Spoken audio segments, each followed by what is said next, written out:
Estamos de volta aqui no canal Meu Tricolor com o segundo vídeo dessa segunda. Nesse vídeo eu vou te falar que a Conmebol definiu o árbitro que vai apitar Atlético Mineiro e Fluminense. Eu não gosto muito desse cara não, daqui a pouco eu vou te contar sobre ele. Vou te falar sobre aqui um assunto que foi apurado pelo portal Trivela com relação a um pouco mais de profundidade no vestiário do Fluminense e em relação à derrota para o Botafogo. É importante você saber de todas essas informações. E vou te passar também aqui uma atualização do quadro clínico, tá? Do Ignacio, nosso zagueiro Ignacio, e também vou dar uma pequena palavrinha para fortalecer um pouco mais a respeito da recuperação de Nonato. Depois da vinheta, vem comigo.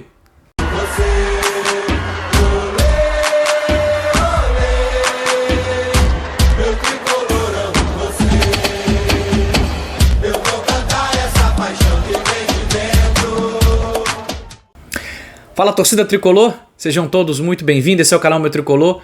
Muito prazer, eu sou o Fagner, para mim é sempre uma alegria. Galera, eu não pedi no vídeo de manhã, né, e parece que quando a gente não pede, isso faz uma diferença. Então, com todo carinho, deixa o teu like para mim nesse vídeo, me ajuda demais, tá? Like e a inscrição é de graça e vocês me ajudam demais a continuar trabalhando forte para a gente crescer esse projeto juntos. Então, não esquece do seu like e veja se você é inscrito. Se você não for, faça a sua inscrição no canal, é de graça. Se você puder, compartilha também esse vídeo com mais tricolores, beleza? Vamos embora para poder a gente falar um pouco mais ainda sobre essa questão do vestiário do Fluminense. Porque foi uma derrota que levou a gente novamente para a zona do rebaixamento. E o porquê que a gente está falando sobre isso? Porque simplesmente, galera, a gente continua falando um pouco sobre isso porque o quadro, né, do Fluminense é um quadro que, se o campeonato acabasse hoje, o Fluminense estaria rebaixado. Essa é a grande realidade. Estamos em 18º colocado. Então, se o campeonato tivesse a finalidade dele, na última rodada, o Fluminense estaria rebaixado. Graças a Deus não é o fim do Brasileirão. Porém, a gente tem que conversar, a gente tem que trocar ideia. E segundo o jornalista Caio Blois, do portal Trivela, ele trouxe mais profundidade e aí deu mais, sabe, amplitude para aquilo que a gente pensa. O que deve estar acontecendo no vestiário? Por que um time joga relativamente bem, né, mas vacila como vacilou? E aí, o Caio, no seu portal Trivela, ele trouxe alguns trechos que eu quero compartilhar com vocês aqui.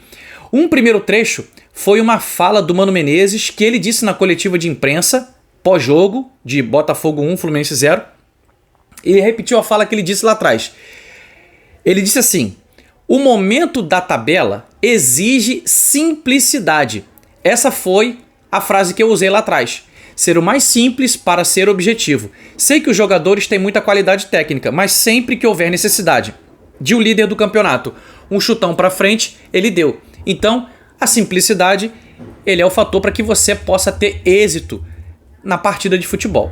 E aí, tem uma outra parte que é muito interessante, onde fala a respeito do lance, especificamente do Felipe Melo. E diz o trecho o seguinte: é óbvio que é um erro. O que ele está falando que é um erro? Esse corte para trás, para dentro da área. Quando ele fala que teve esse erro, porque o Felipe não agiu de simplicidade, foi fazer uma firula. E a gente não está no momento para fazer firula. E ele disse: podemos discutir se houve falta, se houve alavanca da falta, como eu acho, mas é a minha opinião, disse Mano Menezes. Assim como acho que houve um pênalti no primeiro tempo, e realmente foi pênalti, afirmou o técnico. E aí, segundo Caio Blois, a gente viu que a coletiva ela teve um tamanho grande, né, de extensão, porém o Mano não entrava na coletiva.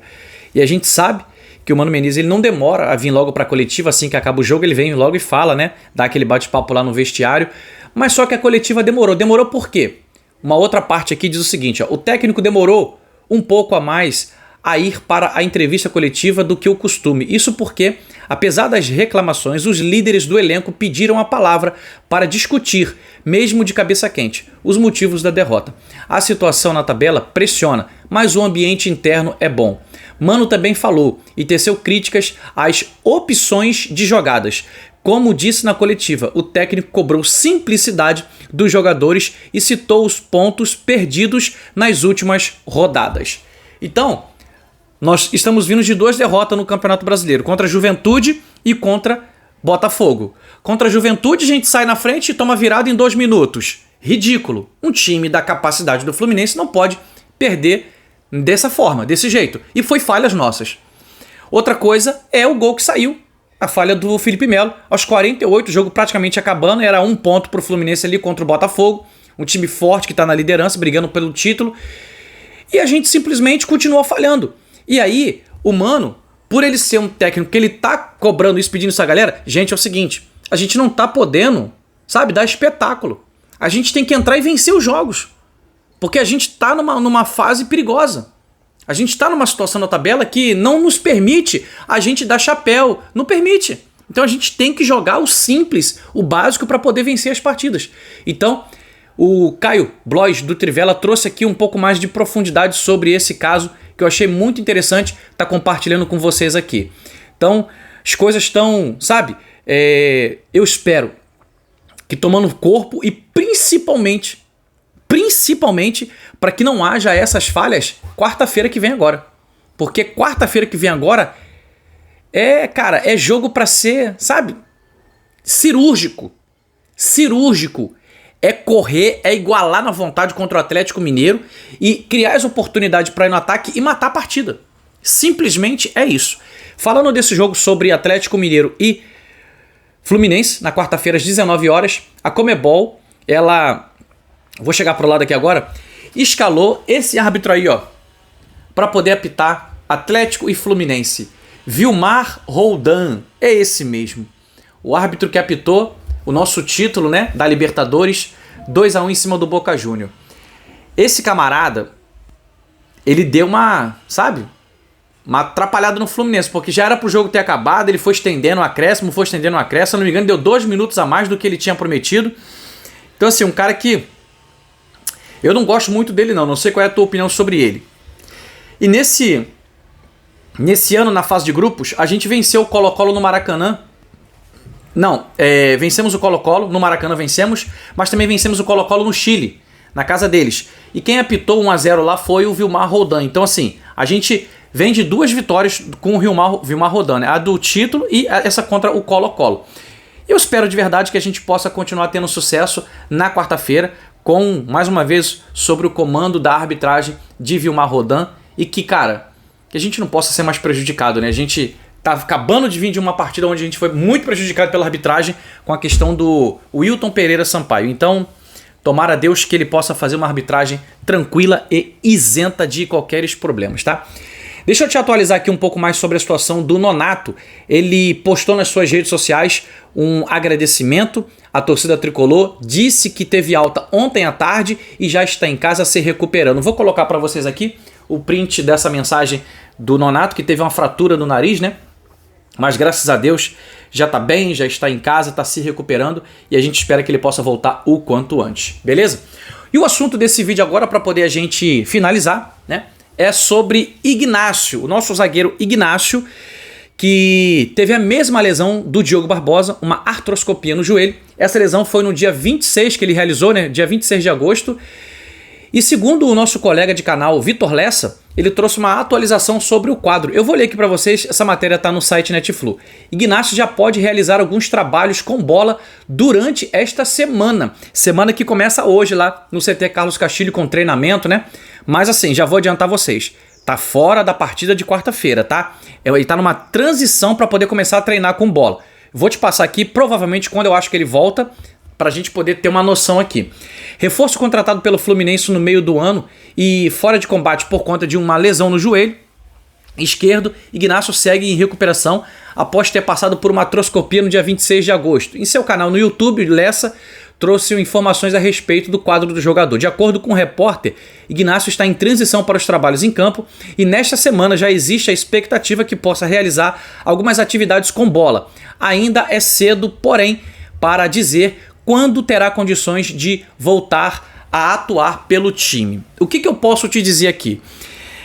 Em cima do que foi a volta do Diogo Barbosa, que teve a mesma lesão do Ignácio, o Diogo Barbosa, de forma surpreendente, né? Segundo o meu amigo também, meu colega Vitor Lessa, trouxe que o Diogo Barbosa, ele ia para o CT durante a data FIFA para poder fazer todo o trabalho, entendeu? Acredito que o Ignacio esteja fazendo o mesmo, porque isso mostra muito profissionalismo e mostra o quanto que você quer voltar pro time para poder ajudar o time, entendeu? É o seu trabalho, você tá trabalhando, você precisa se esforçar para voltar o quanto antes.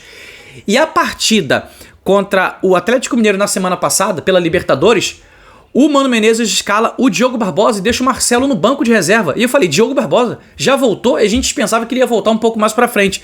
Mas voltou e foi bem, cara. E foi bem de verdade, entendeu? Não teve condições de jogar contra o Botafogo porque tinha, né, corrido bastante, então estava desgastado, repousou, descansou para poder voltar contra o Atlético Mineiro agora, quarta-feira, e será titular. Não vou dizer para vocês que Marcelo vai ser titular não, porque não será. Será Diogo Barbosa titular. Marcelo fez um bom jogo contra o Botafogo, marcou bem o Luiz Henrique, mas a vaga é do Diogo Barbosa, com todo respeito ao Marcelo. Sobre Ignacio, tá fora contra o Atlético Mineiro de quarta-feira. Porém, domingo, 4 horas da tarde, tem Fluminense e Atlético Goianiense. Atlético Goianiense e Fluminense no Antônio Ascioli, pela 28ª do Campeonato Brasileiro. Será que o Ignacio ele pode voltar a ser relacionado para essa partida? Pode. Vai depender de como foi a semana dele, essa semana que está se iniciando hoje. Caso ele não seja relacionado para essa partida contra o Atlético Goianiense, eu, Fagner, acredito muito que ele volta aqui, ó, nessa partida aqui, ó, contra o Cruzeiro, na quinta-feira da outra semana, no Maracanã, às 9h30 da noite, tá? Fluminense e Cruzeiro, 29ª rodada. Para esse jogo contra o Cruzeiro, eu já acho que o Ignacio tem totais condições de estar disponível para poder ajudar o nosso Fluminense, tá? Então, assim, tem 2 jogos que eu acho que ele vai poder já voltar a ser relacionado. Primeiro, que eu ainda acho um pouquinho assim, sabe? Mas me surpreendeu muito o Diogo Barbosa, então não seria nenhuma surpresa se o Ignacio já tivesse à disposição contra o Atlético Goianiense. Mas é muito mais provável que ele esteja disponível contra o Cruzeiro na semana que vem, beleza? Se você gostou desse segundo vídeo, deixa o teu like pra mim, se inscreve no canal, conto muito com a tua chegada aqui e tamo junto aqui acompanhando as notícias para poder te atualizar com tudo. Semana tá cheia e eu vou estar aqui com vocês no canal Meu Tricolor para poder deixar tudo muito claro com vocês. Tamo junto, um grande abraço e até o próximo vídeo.